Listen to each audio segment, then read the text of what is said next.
Muy buenas noches, queridos amigos, queridos colegas que nos acompañan como cada domingo en este su espacio de ponencias de Hablemos de Homeopatía. El día de hoy, 13 de diciembre del año 2020, un año que va a quedar como recuerdo para todos nosotros, tengo el honor, el placer de poder contar con una persona sumamente importante en este proyecto, tanto de salud y equilibrio contigo, como de Hablemos de Homeopatía. Esta persona, este doctor que tenemos de invitado el día de hoy, fue mi padrino en este proyecto de salud y equilibrio contigo hace exactamente 6 meses. El día 13 de junio del año 2020, el día 13 de junio, mi cumpleaños, tuve el honor, el placer de tener la primera charla con el doctor Uriel, y 6 meses después tengo el honor y el placer de poder cerrar el año en uno de los proyectos que la verdad considero que es muy importante para todos nosotros y en especial para mí porque es algo que me enorgullece, me hace crecer y quiero que todos seamos partícipes de esto. Y sin más preámbulo, pues presento ahora sí al ponente invitado del día de hoy. Él es el doctor Uriel Muñoz Sánchez.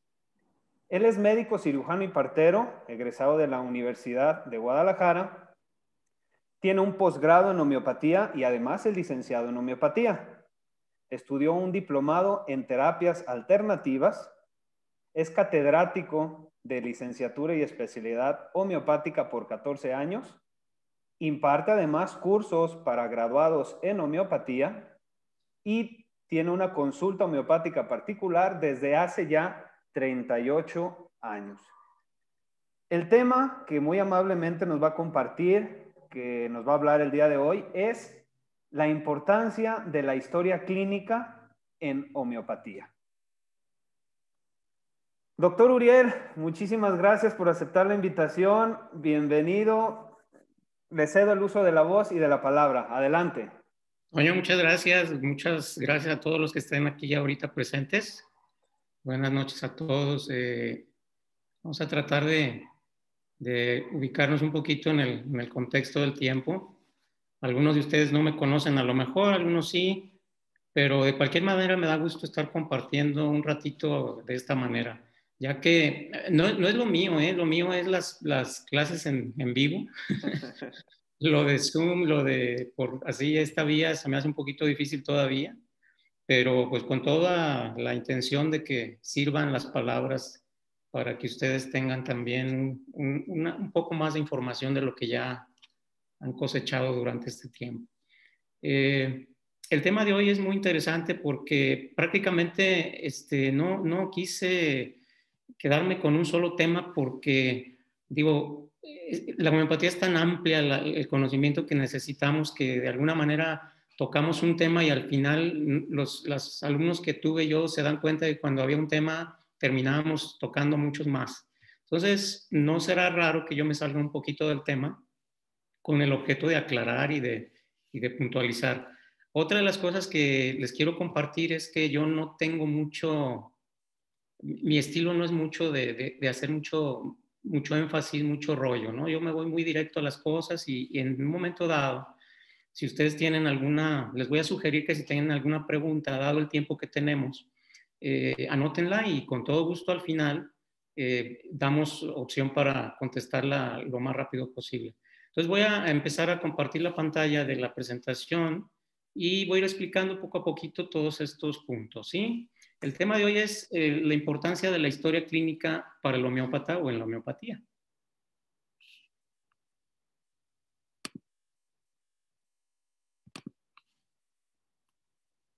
Bien. En este caso, fíjense que les voy a compartir lo que pasó. Cuando Toño me invitó para esta plática, yo le sugería el tema de que fuera la importancia de la clínica en general en la homeopatía, pero modificamos un poquito esto porque pues básicamente quiero retomar algo que es la historia clínica, donde en lo personal he encontrado que es muy necesario hacer énfasis en algunos puntos que de alguna manera son muy importantes para un buen trabajo como homeópata, ¿no? Entonces, de repente nosotros podemos recordar que el objetivo de nosotros como estudiantes y como practicantes de la homeopatía es primero, pues, obtener conocimiento, información. Este conocimiento, esta información, pues va desde el momento en el que nosotros elegimos estudiar homeopatía, precisamente.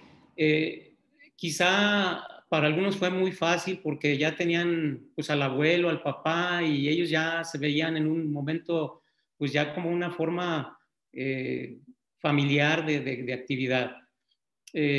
Algunos otros tuvimos que estudiar alguna carrera médica y luego convencernos y de alguna forma convencernos, ya sea por la práctica de algún otro conocido o por experiencias que tuvimos con algún familiar, algún conocido acerca de la homeopatía y de su trabajo que resultó en el beneficio de estas personas. Entonces, por un lado, tenemos que el conocimiento y la información nos dan lugar a tomar decisiones y acciones.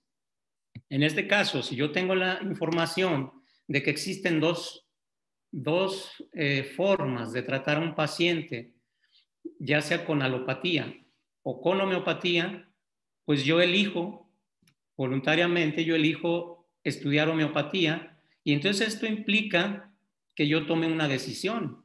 La decisión de estudiar homeopatía pues es agregarme, inscribirme a una escuela, etcétera, para obtener precisamente el conocimiento. Entonces es un ciclo vicioso, virtuoso en este caso, donde la misma acción que tomamos nos implica regresar al conocimiento y a la información en general.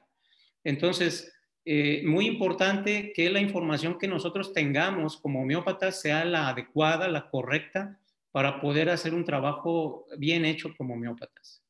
Más adelante vamos a comentar algo sobre las cuestiones de que he observado también que hay cierto desfase en los conceptos que de alguna manera deben de estar muy claros, y esto lo vamos a ver más adelante. Hay conceptos que a lo mejor vamos a tener diferentemente entendidos cada uno de nosotros, o en una forma, no digo errónea, sino diferente. Entonces, quizá este es un punto muy interesante que he observado durante el tiempo como maestro en la homeopatía, de maestro de homeopatía, y es importante conocerlo.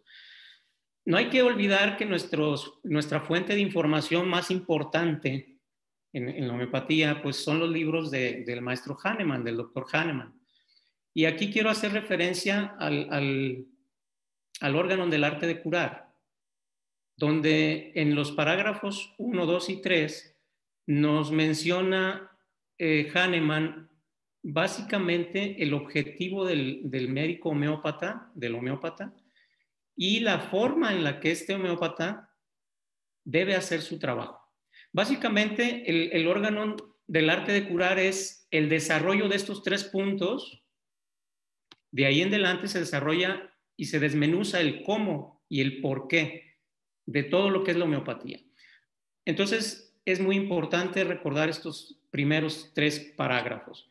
No me gustaría hacer una lectura, pero sí me acuerdo muy bien, por ejemplo, del parágrafo 1, que dice que la única y más alta misión del médico es restablecer la salud de los enfermos, y que a esto se le llama curar.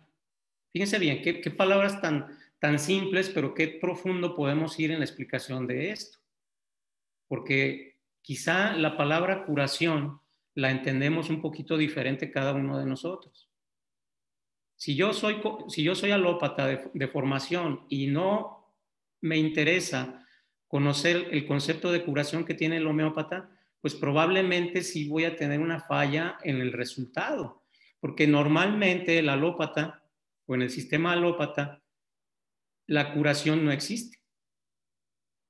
Veremos luego ya los conceptos individualmente para ver lo que para nosotros como homeópatas es la curación, para nosotros qué es la paliación, etcétera. Algunos conceptos que considero que sí vale la pena reforzarlos.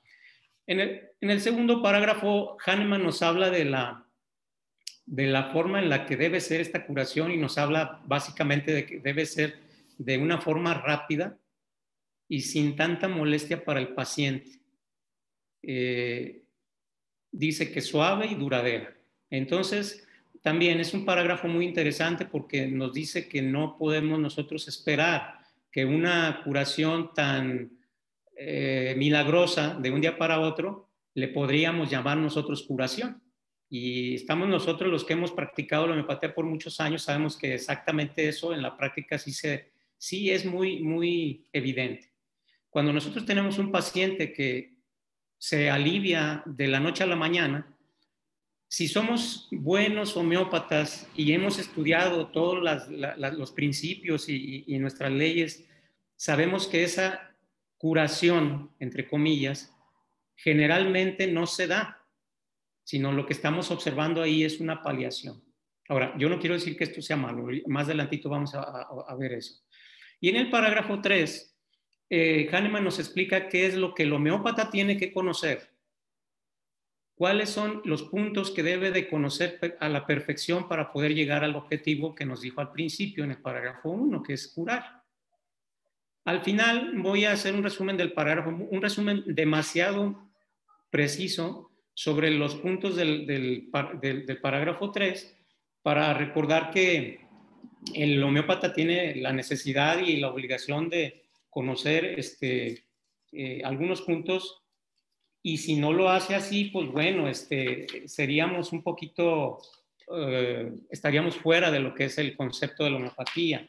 Les puedo mencionar sencillamente nada más que menciona que el homeópata debe conocer la enfermedad, debe conocer al enfermo, debe conocer también los medicamentos y debe conocer las leyes y principios también, las leyes y principios que fundan el sistema homeopático y el método homeopático, así como también los obstáculos para la curación.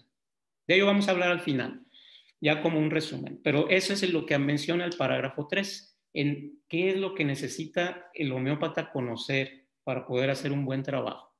Y entonces, en este caso, estamos hablando de que la homeopatía se compone básicamente de la teoría y la práctica, y que la clínica viene siendo el enlace que conjunta la teoría con la práctica. Todos sabemos que la homeopatía como bases tiene también, cuando nosotros estudiamos la homeopatía en una licenciatura, por ejemplo, vimos anatomía, fisiología, vimos algunos puntos de psicología, vimos muchísimas materias que forman parte de lo que es la teoría. Vimos también los libros de Hahnemann, todos los libros de que nosotros pudimos, de los diferentes autores y maestros de las diferentes materias, materia médica también, etcétera. Entonces, la clínica es como el enlace o el poner en la práctica la teoría que he adquirido a través del conocimiento, como decíamos al principio. Entonces, es muy interesante la clínica, lo que es la puesta en práctica de la teoría. Tomando en cuenta ya más específicamente en una forma más separada, podemos decir que la información.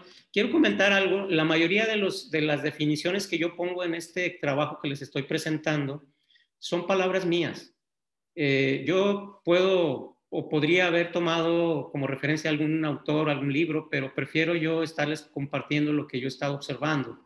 Y si yo no menciono alguna cita bibliográfica es precisamente porque todo lo que yo estoy mencionando es un aporte personal. Entonces, la historia, desde mi punto de vista, es la información referente a los eventos ocurridos durante un tiempo o durante el tiempo. Y la clínica es el conjunto de conocimientos teórico-prácticos que nos llevan a determinar un diagnóstico y un tratamiento. Y así como el análisis de la respuesta durante un tratamiento con el objetivo de mejorar la salud de un individuo. Fíjense bien qué interesante es que la clínica es la que junta la teoría con la práctica Pero aparte, el objetivo es llegar a un diagnóstico. Y al llegar a un diagnóstico, lógicamente no vamos a estar así como cerrados a decir, pues bueno, el diagnóstico de ese paciente es esto, pero pues bueno, la siguiente acción será dar un tratamiento para ese paciente, ya con un diagnóstico. Y también, esto es lo más importante desde mi punto de vista, que muchas veces como médicos, como homeópatas, pensamos que la clínica es llegar hasta este punto. Hacemos un buen diagnóstico, damos un buen tratamiento y ya. No. Curiosamente, lo más difícil para el homeópata es, después de la primera prescripción, las observaciones que nosotros vamos a hacer de los resultados de este tratamiento. Precisamente por eso aquí pongo que también el análisis de la respuesta después de un tratamiento, eso es clínica también. Yo recuerdo muy bien cuando teníamos las clases en la Facultad de Medicina. Yo tuve grandes maestros, pero yo identificaba muy bien cuáles de mis maestros tenían un conocimiento práctico que incluso nosotros mismos les decíamos, no, el maestro es excelente clínico. Fíjense, decíamos, es un excelente clínico, porque este maestro tenía muy buena práctica, tenía muy buenos métodos para exploración y para llegar a un diagnóstico, incluso a veces sin tanto examen de laboratorio o ayudas extras. Entonces, se catalogaba dentro de la medicina alopática a un buen clínico como uno de los mejores médicos de su clase. No así los médicos que de alguna manera eran muy buenos en la teoría, porque ellos tendrían como un poquito menos habilidades para poder llegar a un diagnóstico certero. Me acuerdo de un libro que me sirvió mucho a mí para esto de la clínica, cuando estaba estudiando medicina, y se llama, no sé si debe de existir todavía, no me acuerdo del autor, yo soy malo para eso, pero así se llamaba, Diagnóstico y Tratamiento. Creo que era McBride, algún autor de estos. Pero así se llamaba, era un libro muy amplio, muy grueso, y nada más trataba del diagnóstico y el tratamiento. Entonces venía cómo llegar a un cierto diagnóstico, por decir una amigdalitis, cómo llegamos a una amigdalitis, cómo llegamos a una insuficiencia renal, diagnosticada clínica y paraclínicamente. Entonces es muy importante entender qué es la clínica, pues. Y la historia clínica, pues en diferentes lugares se conocerá de diferentes maneras, como historial médico, como historial clínico, como planilla, como expediente, como hoja clínica. También se le llama historia médica o expediente médico, cuadro clínico o ficha clínica. Entonces, se trata prácticamente de la historia relativa a las enfermedades, a las patologías, y aquí le agrego yo, a las conductas de mi paciente. Y no nada más de mi paciente, porque estamos hablando, ya veremos que luego hay formatos donde nos piden la información de los familiares. Y entonces no nada más va a ser el que nosotros busquemos la información de mis pacientes, y por eso la historia clínica lleva un orden, lleva una secuencia con los formatos que por ahí muchos tienen, muchos conocemos. Entonces, muy importante esa información. El objetivo prácticamente de la historia clínica es llegar al conocimiento adecuado del paciente al grado que podamos nosotros determinar un diagnóstico para luego iniciar un tratamiento. Existen varios formatos de historia clínica, no me quiero entretener en eso porque cada quien tendrá el suyo, o a lo mejor usa el que vieron en su escuela, o algún formato que por ahí en alguna asociación médica homeopática lo tienen así como un machote, como un formato ya más regular y más general. Pero sí quiero decir que los diferentes formatos están diseñados precisamente para que no se nos escape información, que es muy importante. Ahora, los formatos están sujetos a que nosotros también les podamos agregar lo que nosotros consideremos que es importante. El formato que se usaba en la escuela donde yo estuve dando clases fue diseñado precisamente por los profesores que dábamos las asesorías prácticas, y básicamente poniendo también lo que nuestra misma experiencia nos había enseñado y nos había dicho que era necesario tomar en cuenta para una historia clínica del homeópata precisamente. Porque la mayoría de los formatos de la historia clínica vienen del formato original de una historia clínica alopática. Solo que el del homeópata pues ya tendría otras cosas que le agregamos. Por ejemplo, nosotros en el formato que tenemos, nosotros pedimos un diagnóstico homeopático, o pedimos un pronóstico, o pedimos un diagnóstico miasmático también, cosa que no está dentro de los formatos del sistema alopático. Entonces sí es importante también tomar en cuenta que hay diferentes formatos. No nos vamos a meter a revisarlos porque sería pues perder un poquito de tiempo. Ahora, lo que sí es bien importante que a veces se nos olvida es que cuando yo estoy haciendo el interrogatorio de un paciente, aparte de llenar la ficha clínica, que vienen siendo los datos generales de mi paciente, donde es el nombre, la ocupación, edad, etcétera, vemos que cada punto debe ser analizado más concienzudamente. Me voy a ir a un punto especial. El punto, por ejemplo, de la ocupación. Nosotros a veces ponemos ahí en el formato ocupación empleado. A ver, pero este empleado, ¿qué es lo que hace en su trabajo? No es lo mismo el empleado que trabaja en una compañía telefónica, no es lo mismo el empleado que está recibiendo a las personas que van a ir a pagar las cuotas mensuales del servicio de telefonía, que el empleado de la misma compañía telefónica que se dedica a instalar o a reparar las antenas de 4G. Entonces, la información que nos proporciona este tipo de actividad puede llevarnos a pensar, para empezar por decir, a una probabilidad de un cierto tipo de enfermedades que le llamamos profesionales, que están relacionadas con sus actividades. Entonces, no es nada más llenar el formato, sino tratar de buscar que en cada punto que tengamos que llenar del formato, podamos nosotros especificar algo que a nosotros nos sirve en el objetivo principal que dijimos, que era obtener un diagnóstico a través del análisis de toda la información que vamos a obtener. Y cuando nosotros llegamos al punto de los síntomas, primero pasamos lógicamente por los antecedentes, todos los antecedentes personales, los patológicos, los de la familia. Hay una cosa importante. Yo a mis pacientes les pregunto cuál es la conducta regular de la familia, porque nosotros entendemos los miasmas, porque nosotros entendemos que el concepto de miasma es muy importante para tener nosotros una visión de lo que es el paciente en este momento.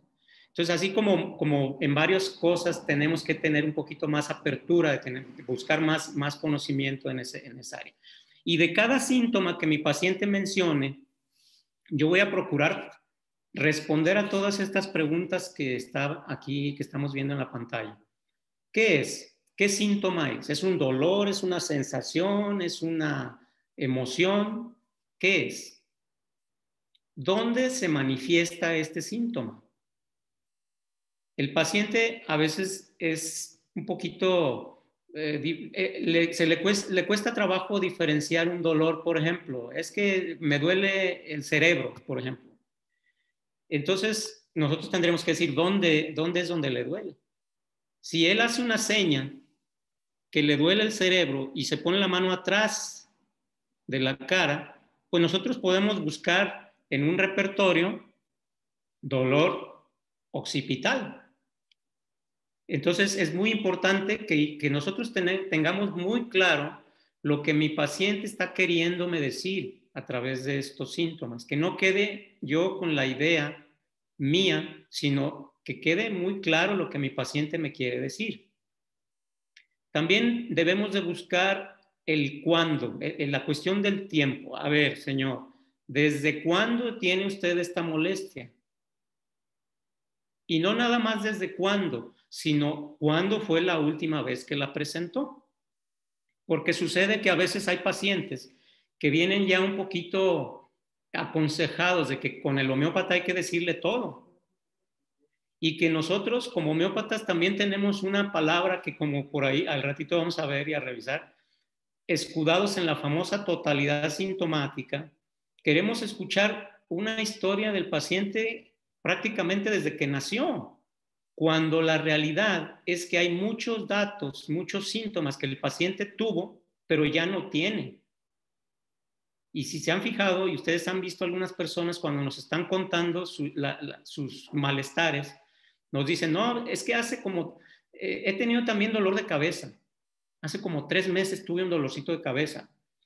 Ese síntoma que no está presente, que ya no lo tiene el paciente, pierde valor contra un síntoma que esté actual. ¿Sí me entienden? Entonces, esa famosa totalidad de síntomas hay que tomarla muy relativamente. Yo me acuerdo que les decía a mis alumnos, no se vayan con la pura palabra totalidad, le tenemos que poner todavía un poquito más a esa palabra. Entonces, le vamos a poner totalidad sintomática del momento. Pues yo ahorita traigo una fiebre tifoidea, a mí me interesa saber si hay primero el escalofrío, después la fiebre y después la sudoración o al revés. Tengo que estar muy, muy claro en lo que está sucediendo en este momento en el paciente. No me sirve mucho ese dolor de cabeza que el paciente tuvo hace 4 meses y ya no le volvió. No me sirve mucho. Entonces a veces nos vamos con la idea de la totalidad y le decimos al paciente, sí, y ese dolor que le daba de cabeza hace 4 meses, ¿cómo era? Yo les aconsejo que si ya no es, ya no lo investiguen tanto, porque van a perder tiempo. Y el tiempo con nosotros en el paciente es muy importante hacerlo muy, muy eficiente. Entonces, en el aspecto del tiempo, preguntamos desde cuándo lo tiene y cuándo fue la última vez que lo está presentando para poder ubicar. Si mi paciente lo tiene actualmente, entonces sí busco las modalidades de ese síntoma. A ver, ¿cómo le duele? ¿Qué sensación tiene? ¿Por qué cree usted que le haya venido este dolor? Es que después de que comí algo, es que me asusté, es que mi hija se fue a vivir fuera del país y de ahí para acá yo, ¿sí? Entonces, el cómo y el por qué. La frecuencia y la intensidad, bien importante, esto es clave en la clínica. ¿Cuáles son los síntomas que van a tener más valor para el homeópata? Los que presenten una frecuencia y una intensidad suficientes. Precisamente esto de la frecuencia explica ese apartado que decíamos de que si hace 4 meses le dio y ya no le ha vuelto a dar, pues entonces no hay una frecuencia que me justifique tomar ese síntoma como algo importante. Igual la intensidad, al paciente me puede decir, pues sí, me duele, pero bueno, la intensidad usted valórela del 0 al 10. Dígame del 0 al 10, donde 0 es no tengo dolor, hasta el 10 un dolor en el que es insoportable, ¿en dónde está? Bueno, así sí, mire, la intensidad de mi dolor es 3. Entonces esto, cuando ese síntoma no es muy frecuente, pierde el valor del síntoma para la repertorización. En cambio, yo tengo un paciente que me dice, tengo dolor de cabeza. Tengo 3 días con él y es todos los días. O sea, ahí estamos con una marcada frecuencia. Y mi intensidad es de 9. Prácticamente no se me quita.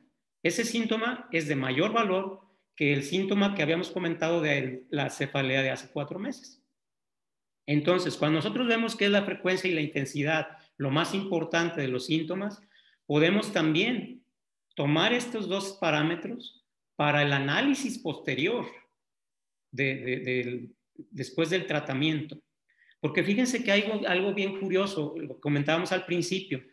La mayoría de los homeópatas nos concentramos, sobre todo al principio de nuestra práctica, en determinar un medicamento y queremos saber todas las materias médicas, queremos tenerlas al momento y en la cabeza así como bien frescas, ¿no? Pero llegamos al momento en tomar una decisión, pues ya, determinamos por repertorio y por todas las técnicas que el paciente es un paciente nux vomica. Muy bien. Y le vas a dar cada cuándo, cada tanto, qué potencia te da. Muy bien. Está esto muy parecido a cuando uno empieza a practicar un idioma que no es el propio. Cuando uno practica el inglés y va a Estados Unidos, es muy fácil para uno preguntar, what time is it? ¿Qué hora es? Y entonces cuando nos contesta el que sabe el idioma, pues no le entendemos nada. Y entonces nos quedamos como, ¿what? ¿Verdad? ¿Por qué? Porque no estamos nosotros precisamente intentando esa comunicación de dos vías. Nos interesa saber el inglés, pero al mismo tiempo olvidamos escuchar el inglés. Aquí es lo mismo, exactamente lo mismo. Nosotros vamos, le damos un medicamento al paciente y creemos que con eso va a tener. No, el paciente va a regresar a su siguiente cita y entonces nos habla en inglés, nos habla en un lenguaje que tengo que descifrar. Aumentó el dolor de cabeza, disminuyó la fiebre, pero me salieron ronchas en el cuerpo, etcétera. Y todo esto tengo que analizarlo después de haber dado el primer medicamento. Algunos autores dicen, la primera prescripción es la más complicada, la más tardada, pero la segunda prescripción es la más difícil. Y es por eso, porque de algún modo en la segunda prescripción es donde nosotros vamos a ver que tuvimos un error o un acierto, pero aún así, con un error o un acierto, yo tengo que seguir adelante, tengo que decir, a ver, ¿qué sigue de aquí? ¿Mi paciente mejoró? ¿Mi paciente no mejoró? ¿Qué tengo que hacer? ¿Qué potencia di? ¿Qué medicamento di? ¿Qué voy a hacer? En ese momento se le viene a uno el estrés de, ahora sí que, o sea, de algún modo, para determinar un medicamento al principio me fue bien, pero ahora el análisis de todo esto, ¿qué quiere decir? ¿Lo estoy paliando? ¿Lo estoy curando? ¿Está exonerando?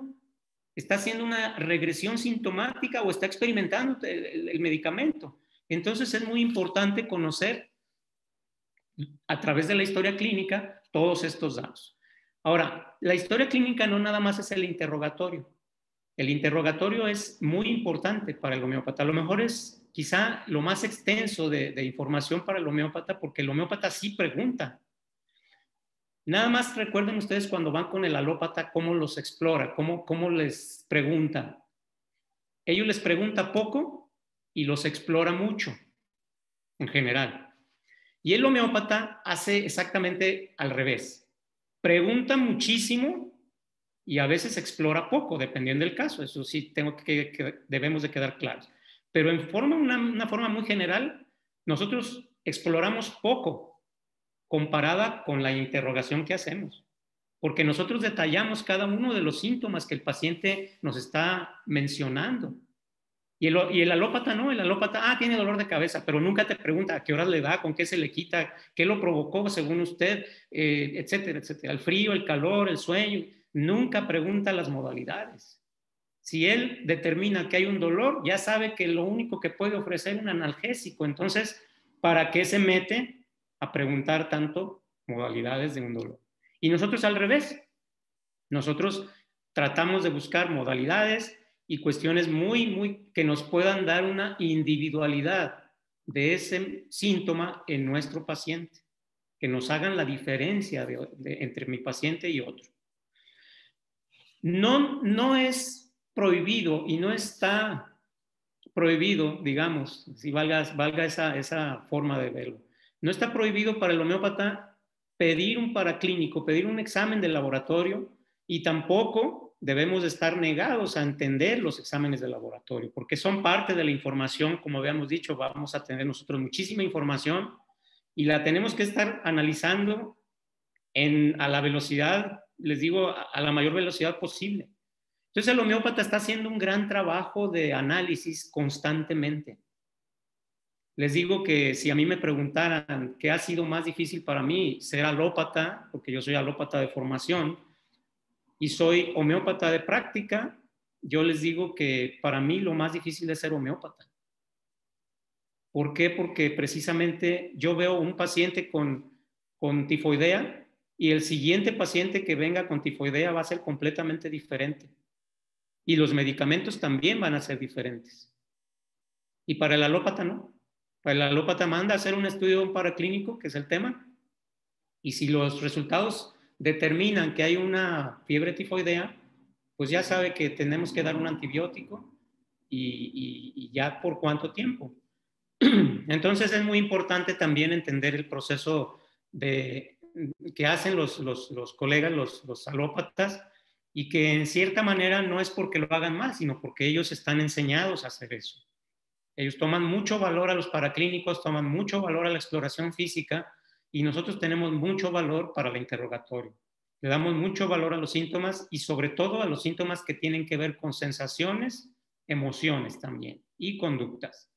Entonces, en la cuestión de que ya vamos nosotros realizando nuestra historia clínica y vamos analizando conforme están pasando nuestra información en la cabeza, asociando síntomas, asociando eventos, de repente nosotros tenemos que llegar a un diagnóstico. Y aquí pues nos metemos ya a determinar que no son todos, pero yo pongo aquí un ejemplo de los tipos de diagnóstico que podemos nosotros tener. Nosotros podemos dar un diagnóstico clínico, por ejemplo, el caso de una amigdalitis. Pues nosotros lo podemos diagnosticar simplemente abriendo la boca del paciente, usando una batelengua si nos estorba, para determinar con una buena luz si las anginas están inflamadas y están coloradas. Eso es suficiente para mí, como médico, sea alópata, sea homeópata, para determinar un diagnóstico clínico que podría ser una amigdalitis. Ahora, existe otro tipo de diagnóstico que es el histopatológico, que es, digamos, un diagnóstico sumamente preciso dentro del área o de nuestra parte física. O sea, no es lo mismo que yo tenga una tumoración, que la percibo, la siento o la veo a través de un examen de ultrasonido, una tomografía, a que ya un histopatólogo me diga, es un adenocarcinoma de la cabeza del páncreas. Entonces, esto ya es un diagnóstico muy específico, muy certero, muy claro. Vamos también luego al diagnóstico que más nos interesa, que es el diagnóstico homeopático. El diagnóstico homeopático no es otra cosa que el nombre del medicamento que el paciente está requiriendo en este momento. Es cuando yo digo, fíjese, maestro, que yo tengo un paciente nux vomica. Nosotros nunca decimos, fíjese que tengo un paciente que tiene una fiebre tifoidea. Nosotros le damos más valor cuando nos dicen, fíjese que tengo un paciente nux vomica. Lo manejé de esta manera, con esta potencia y resultó así, ¿qué me recomienda hacer? Entonces, nuestro diagnóstico homeopático sería prácticamente el nombre del medicamento, que es el que corresponde por sintomatología y ley de semejantes al paciente que estamos viendo en ese momento, ¿verdad? Porque nosotros estamos formados en nuestra existencia por varios momentos. Nosotros podemos estar ahorita en un momento de nux vomica y pasado mañana en calcárea carbónica, o el día anterior estuvimos en un estado de belladona. De aquí, precisamente, el error, desde mi punto de vista, de considerar los famosos diagnósticos de los medicamentos constitucionales.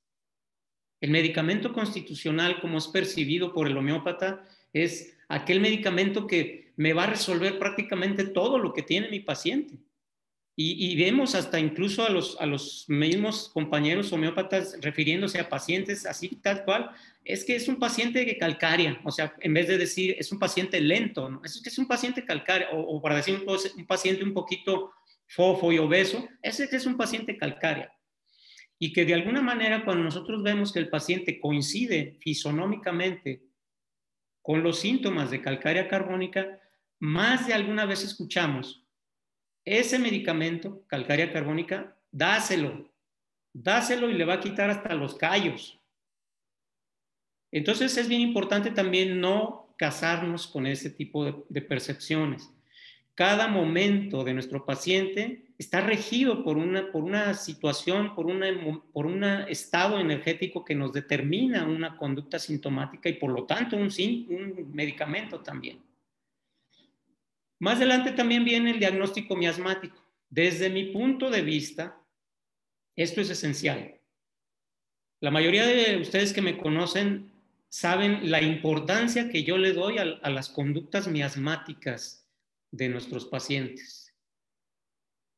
Y desgraciadamente, tristemente, me doy cuenta que a veces el homeópata le da más importancia al conocimiento de la materia médica van a cursos todo un año, 2 años, van a tomar cursos fuera del país, a otros lugares, no quiero decir, pero buscando el conocimiento de los medicamentos. Cuando mal conocemos cómo son los miasmas en su comportamiento, los básicos, los 3 básicos.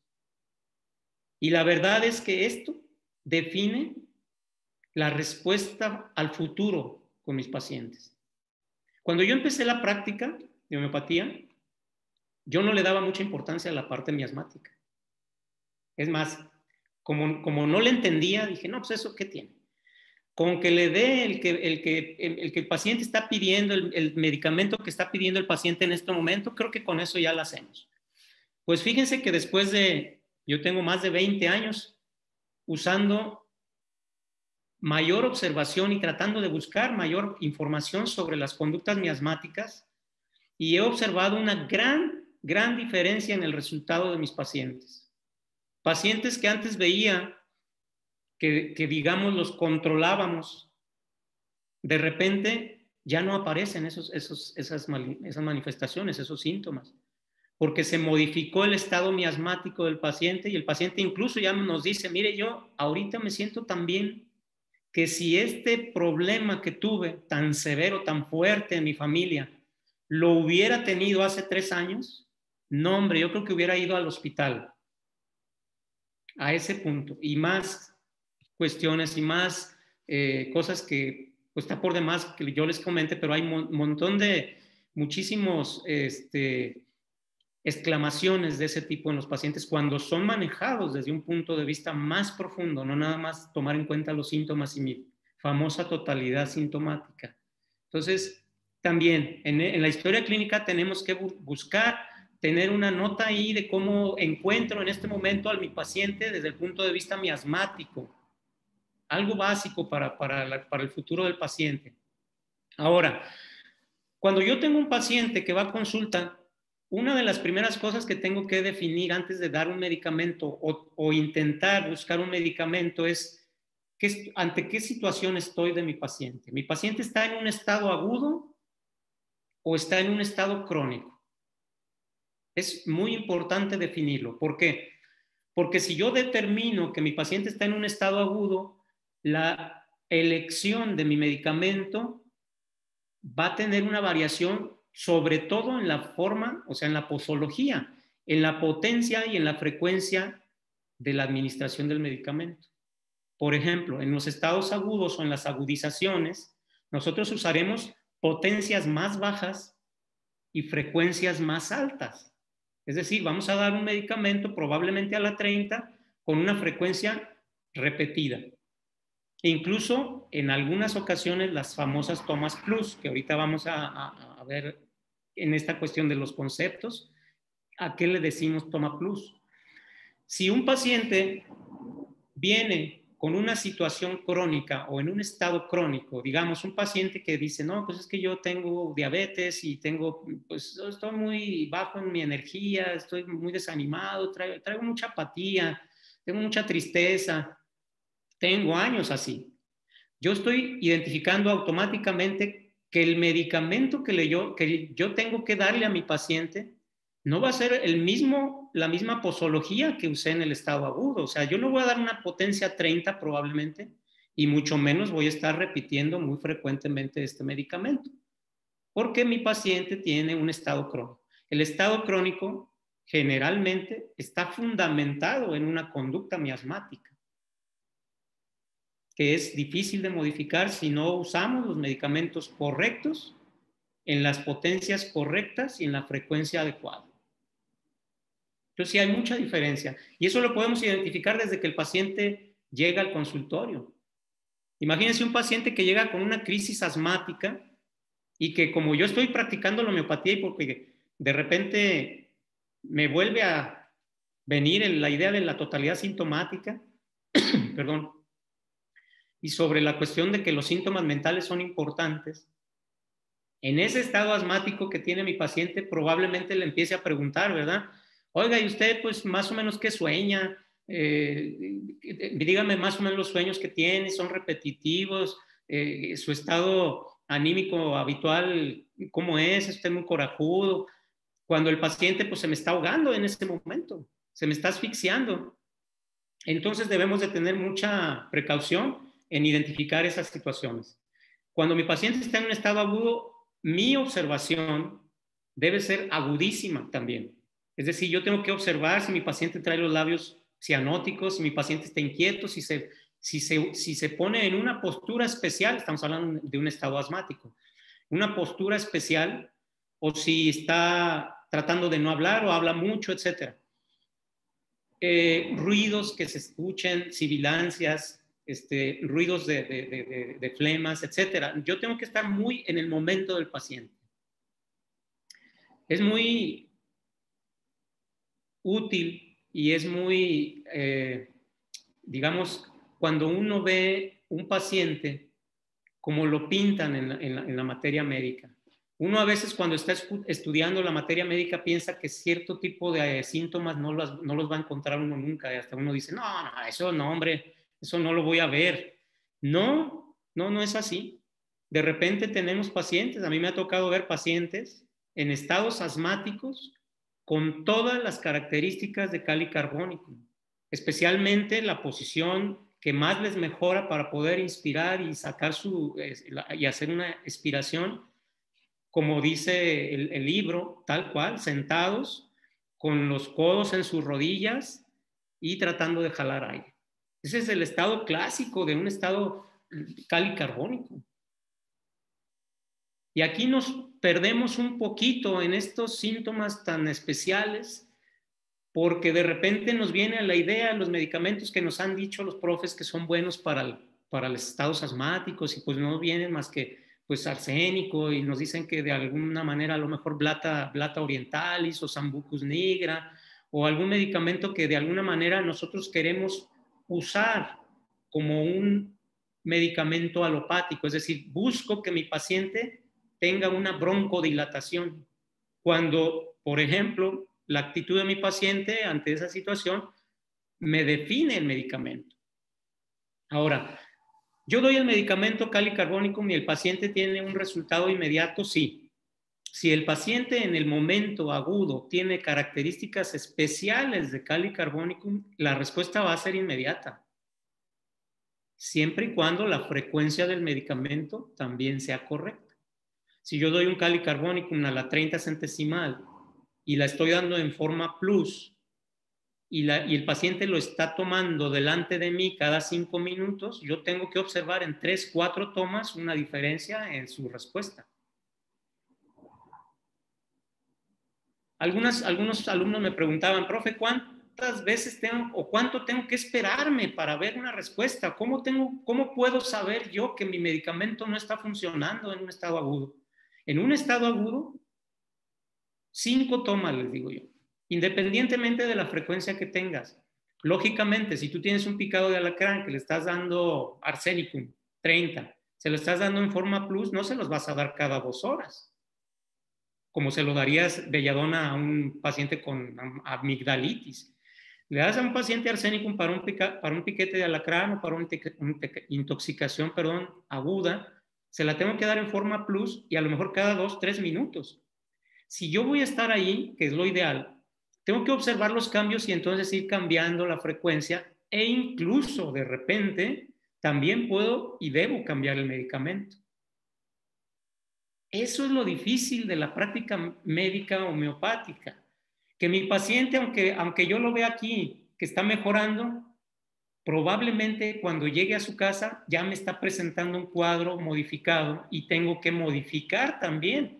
Tengo que ajustar el medicamento al momento que mi paciente cambie síntomas. Lo vemos, por ejemplo, ahorita con esta nueva enfermedad. Acuérdense, cuando empezó la enfermedad eran 4 puntos que nos decían que eran los esenciales para identificar que tenías el COVID. Ahorita, no, hombre, la lista es interminable. Los síntomas, desde la diarrea, desde estados anímicos, ya no es como lo... Entonces, ¿qué va a pasar? El buen homeópata lo que tiene que hacer en un estado agudo, llámese como se llame la patología, tiene que ir siguiendo ese cambio de presentación sintomática. Probablemente en la primera etapa o en un escalón A nosotros tenemos un paciente con ferro fosfórico. Y en el escalón siguiente, a lo mejor mi paciente ya trae síntomas de belladona. No es que me equivoqué, es que la evolución de la enfermedad así me está dando ese proceso. Recordemos también que en los estados agudos, el sistema que más interviene para la recuperación de la salud es el sistema inmunológico o la acción del sistema inmunológico o sistema defensivo. Y que el sistema defensivo actúa automáticamente y que generalmente actúa en las primeras 72 horas de un proceso. Es decir, si mi paciente sigue con sus molestias más de 72 horas, el sistema inmunológico o el sistema defensivo deja de actuar en la forma más fuerte y de ahí entra el sistema que el homeópata conoce como el sistema curativo, que es otro sistema que sí debe ser estimulado, que no entra en automático, que no es específico y que debe ser estimulado a través de los medicamentos homeopáticos bien elegidos. Entonces, tenemos un paciente con un estado agudo que de repente está cambiando síntomas. Probablemente ustedes se van a sentir desesperados porque piensan que están equivocándose, cuando probablemente lo que está sucediendo simple y sencillamente es que están ustedes acelerando el proceso de una enfermedad y que eso precisamente es lo que hace la homeopatía en una enfermedad aguda. Acelera el proceso de evolución. Cuando yo acelero el proceso de evolución, se dan menos fácil las complicaciones de estas enfermedades. Entonces es importante identificar nuestros estados, el estado agudo, el estado crónico. En el estado crónico, lógicamente, no vamos a usar otro tipo de potencias y otro tipo de frecuencias. Y hablando del tratamiento, decíamos que para la posología, después de que nosotros determinamos el nombre de un medicamento, elegimos Nux vomica, lo que sigue es elegir cómo se la vamos a prescribir al paciente. Le voy a dar una sola toma. La toma única es la toma que damos aquí en el consultorio, se las damos en un vasito al paciente y no la repetimos hasta probablemente la siguiente vez que veamos al paciente. Esa sería la toma única. Aquí empezamos con la cuestión esta de los conceptos. El homeópata, bueno, la mayoría, los homeópatas tenemos conceptos diferentes de lo que es una toma única probablemente.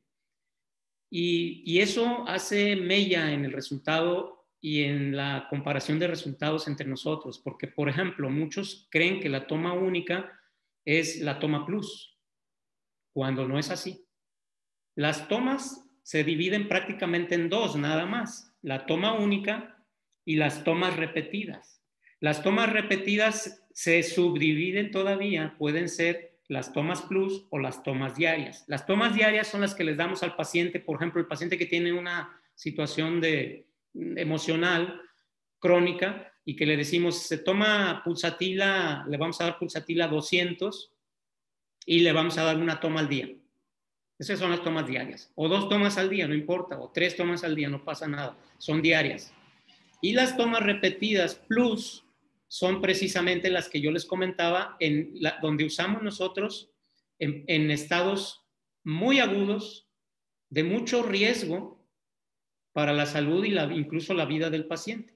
Las tomas plus se utilizan poniendo un cierto número de gotas en una botella de agua, haciendo succión cada vez que haya una toma, y generalmente estas tomas son cada corto tiempo, va desde 5 minutos hasta 1 hora probablemente. Y las tomas plus se deben de dejar de tomar, se deben de dejar de usar en el momento que aparezca la mejoría. A ver, ¿y qué es la mejoría? Para mí, la mejoría puede ser una cosa y para mi paciente puede ser otra. Para mi paciente, probablemente la mejoría es cuando ya no tiene síntomas. Eso no. Para el homeópata la mejoría es cuando el síntoma disminuye su intensidad o su frecuencia, lo que comentábamos, los 2 parámetros que comentábamos al principio. Si mi medicamento está mejorando, está disminuyendo la intensidad y o la frecuencia, entonces yo ya puedo suspender o retirar las tomas plus. Ahora, las tomas diarias generalmente nosotros las determinamos, digamos, a un promedio de ya general, por decir, a lo mejor la mayoría decimos, es que una 200 centesimal una vez al día está bien. Ahora, otra cosa es bien importante. ¿Qué hacemos nosotros con las tomas diarias si realmente estamos dando un medicamento? Corremos el riesgo de ver una experimentación terapéutica, sí. Corremos el riesgo, gran riesgo, de que mi paciente necesite nada más 5 días de pulsatila 200 y le dimos un frasco de 30 mililitros que le va a durar un mes. Y entonces el paciente, como se sintió bien, lo va a seguir tomando el resto del mes y entonces al final del mes nosotros tenemos de nuevo a mi paciente pulsatila con síntomas de pulsatila otra vez.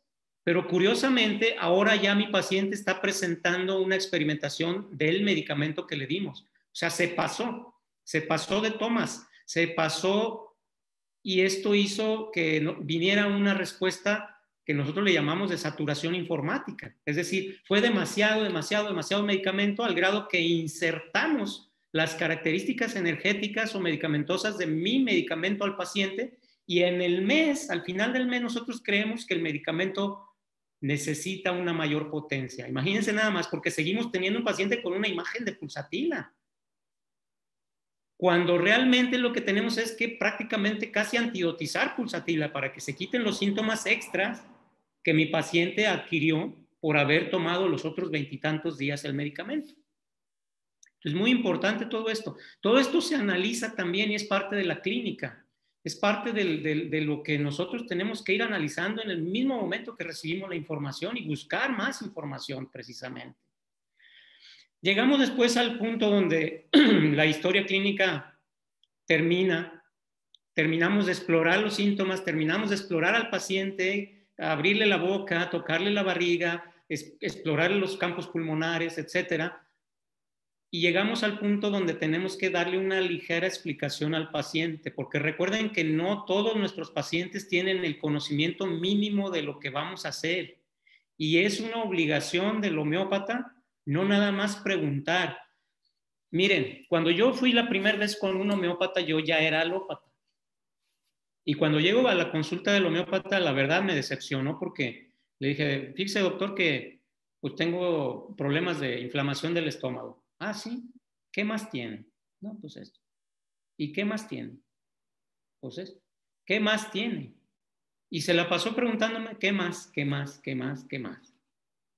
Imagínense esa pregunta para un alópata. O sea, yo me sentí decepcionado. ¿Cómo? ¿Qué más? Pues ya. Nosotros no. Nosotros como homeópatas sí tenemos que explicarle al paciente qué estamos haciendo. Incluso en el momento de preguntarle los antecedentes familiares, una ligera explicación del por qué queremos la información de los familiares, pensando nosotros en las conductas o las tendencias miasmáticas, pero diciéndole al paciente lo importante que es la información, porque yo quiero hacer un trabajo de fondo, yo quiero hacer un trabajo que realmente me lleve a la curación de mi paciente. Entonces, esta explicación del cómo, del por qué funciona la homeopatía, leve, no le vamos a dar un curso de homeopatía porque realmente no, pero sí por lo menos qué diferencia encontramos, etcétera, y aclarar las dudas que él tenga sobre esto.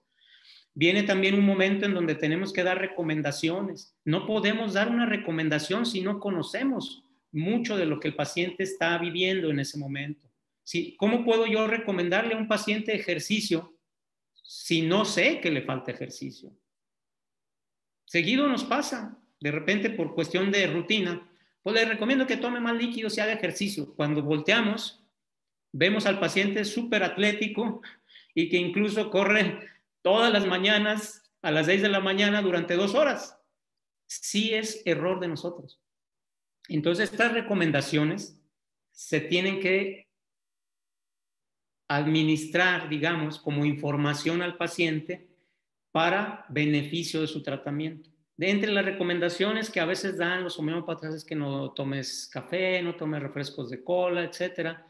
Bueno, cada quien maneja esas situaciones de diferente manera, pero sí, entran aquí en el punto de las recomendaciones que debemos de darle al paciente. Igual las recomendaciones dietéticas, la higiene, los cuidados, sobre todo ahorita como estamos en este tipo de situaciones pandémicas, insistir demasiado, aunque el paciente no venga por eso, insistir en la prevención y en el cuidado del uso de cubrebocas, de lavarse las manos, todo eso entra en las recomendaciones.